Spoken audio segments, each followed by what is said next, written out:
ایک ایسا وقت آئے گا انشاءاللہ کہ اگر ہم خود پہلے نمبر پر اپنی ذات سے صحیح مسلمان بن گئے تو انشاءاللہ ہم اپنے سماج کی بھی بڑی محبت کے ساتھ خدمت کر پائیں گے. ہمارے دل میں کسی سے نفرت نہیں ہونی چاہیے, ہمارے دل میں کسی سے دشمنی نہیں ہونی چاہیے, قطعاً نہیں. انبیاء علیہ السلام انتقام لینے والے لوگ نہیں تھے, بدلہ لینے والے لوگ نہیں تھے. انبیاء علیہ السلام معاف کرنے والے لوگ تھے. ہمیں سب سے پہلے اپنے آپ کو پورے دین پر لانا ہے.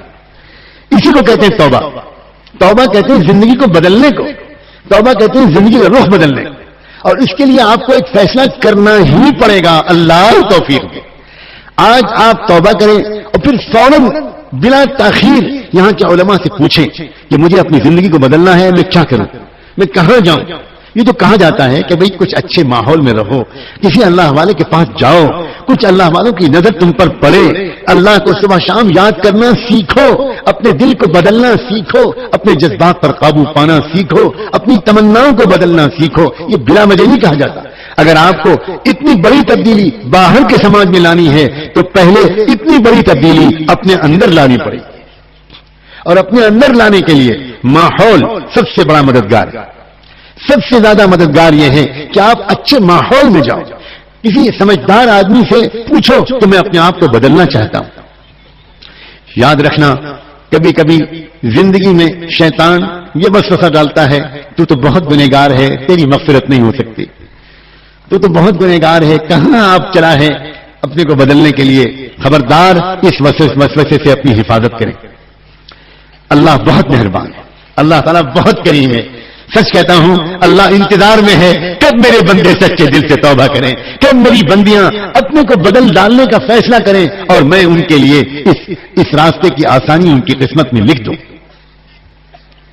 ایک واقعہ سناتا ہوں, بس پھر اس پر اپنی بات مکمل کروں گا. بڑا ہمت بڑھانے والا واقعہ ہے. کئی سو سال پرانی بات ہے. ایک شخص بڑا مالدار تھا, تھوڑے دن کی بیماری کے بعد اس کا انتقال ہو گیا. اس کا اکلوتا بیٹا تھا نوجوان. اب جب کسی نوجوان کو مفت میں لاکھوں کا مال مل جاتا ہے تو اکثر وہ نوجوان اس مال کو صحیح نہیں خرچ کر پاتے. چنانچہ یہی حال اس نوجوان کا ہوا. شراب, شباب, کباب, ہر قسم کی بدکاریوں میں, گناہوں میں, برائیوں میں وہ پھنس گیا. ماں, اس کی بیوہ ماں بہت نیک تھی, بار بار اپنے بیٹے کو سمجھاتی تھی, خوشامد کرتی تھی کہ بیٹا یہ سب مت کرو, یہ تباہی کا راستہ ہے, یہ ہلاکت کا راستہ ہے. لیکن جوانی کا نشہ, مفت کی دولت کا نشہ اس نوجوان کی سمجھ میں کچھ نہیں آتا تھا.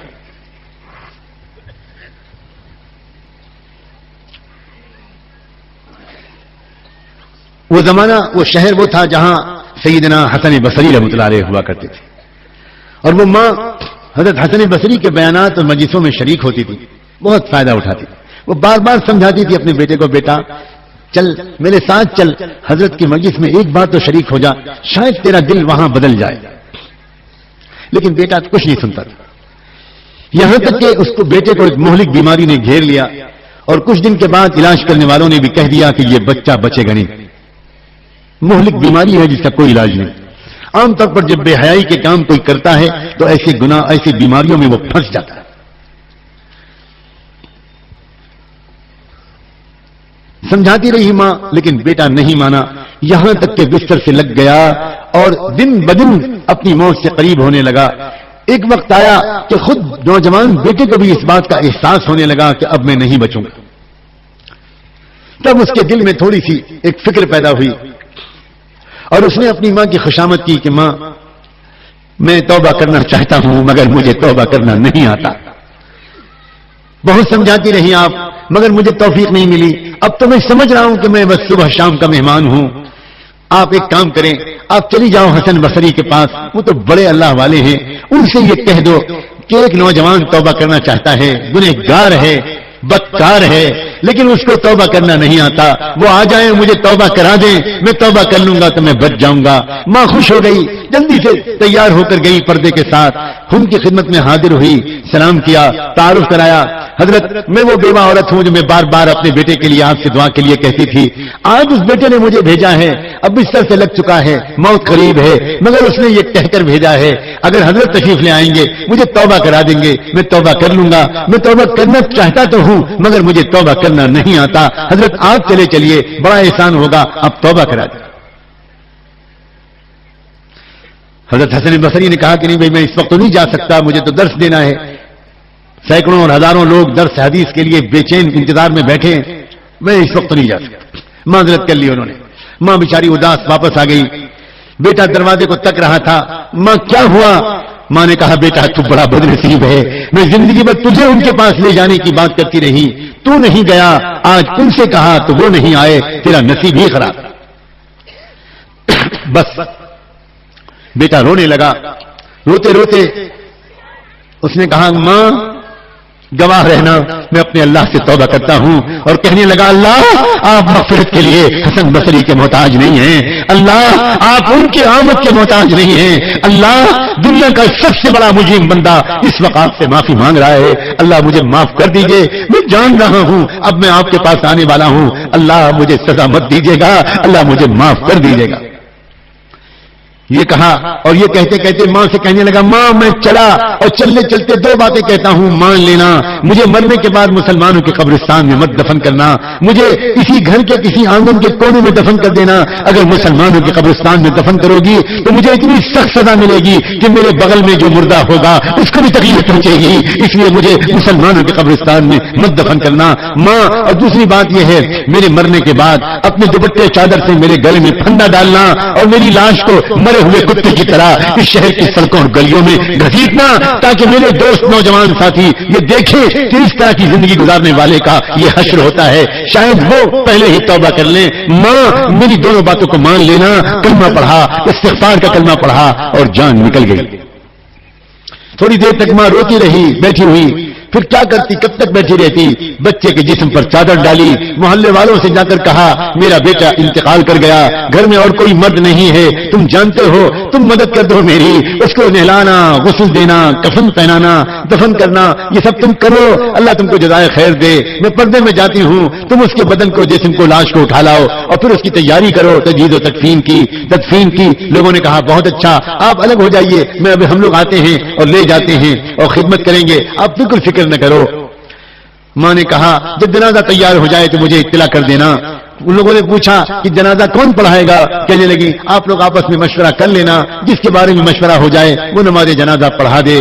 پھر ایک دم سے ماں کو خیال آیا اور ماں اپنی مامتا سے مجبور، ماں اپنی محبت سے مجبور، ماں وہ ایک مرتبہ پھر برقع ہو کر حضرت حسن بصری کے پاس حاضر ہوئی اور وہاں جا کر پھر ایک مرتبہ کہا وہ نوجوان کے لیے میں آپ کے پاس آئی تھی کہ چل کر توبہ کرا دیجئے، اس کا انتقال ہو گیا ہے. حضرت میں آپ کو اللہ رسول کا واسطہ دیتی ہوں، ایک مرتبہ آپ اتنا کرم کر دیجئے، آ جائیے اور میرے بیٹے کی نماز جنازہ پڑھا دیجیے. شاید آپ کی نماز جنازہ پڑھا دینے کی برکت سے میرا بیٹا سزا سے بچ جائے، اس کی مغفرت ہو جائے. حضرت حسن بصری سنتے ہی جلال میں آ گئے، کہنے لگے میں ایسے شخص کی نماز جنازہ نہیں پڑھا سکتا جس نے کبھی زندگی میں کوئی نماز نہ پڑھی ہو، میں نہیں پڑھاؤں گا. ماں پھر واپس آ گئی اور واپس آ کر اس نے محلے والوں سے کہا کہ آپ لوگ جس کے بارے میں رائے مشورہ ہو اس کو طے کر لیجئے گا اور وہ نماز پڑھا دے. سب تیاری کے بعد محلے والے مشورے کے لیے بیٹھے ہوئے تھے کہ کون نماز جنازہ پڑھائے. اتنے میں دروازے پر دستک ہوئی اور ماں دروازے پر گئی، پردے کا خیال کر کے پوچھا کون صاحب ہیں؟ تو باہر سے جواب آیا میں حسن بصری ہوں. ماں حیران رہ گئی، کہنے لگی آپ آ گئے، اللہ آپ کے درجے بلند کرے، اللہ آپ کے درجے بلند کرے، یہ آپ کی مہربانی ہے کہ آپ آ گئے. چلیے میں بھاگ کے جاتی ہوں، کہیں لوگ نماز جنازہ شروع نہ کر دیں. کہنے لگے حضرت حسن بصری بہن پہلے سن تو لو کہ میں کیوں آیا ہوں. میں نے تو تم کو ڈانٹ کے بھگا دیا تھا، واپس کر دیا تھا. اس کے بعد میرے قیلولے کا وقت تھا، میں ذرا دیر کے لیے لیٹا، میری آنکھ لگی، مجھے ایسا سنائی پڑا جیسے اللہ مجھے ڈانٹ رہا ہے اور اللہ کہہ رہا ہے حسن تم میرے کیسے ولی ہو کہ تم میرے ایک دوست کی نماز جنازہ پڑھنے سے انکار کرتے ہو. جلدی جاؤ اور جا کر نماز جنازہ پڑھاؤ ورنہ تمہارے پاس جو کچھ ہے میں سب چھین لوں گا. بہن احسان میرا نہیں ہوگا، احسان تمہارا ہوگا، تم مجھ سے نماز جنازہ پڑھوا لو ورنہ میں ہلاک ہو جاؤں گا۔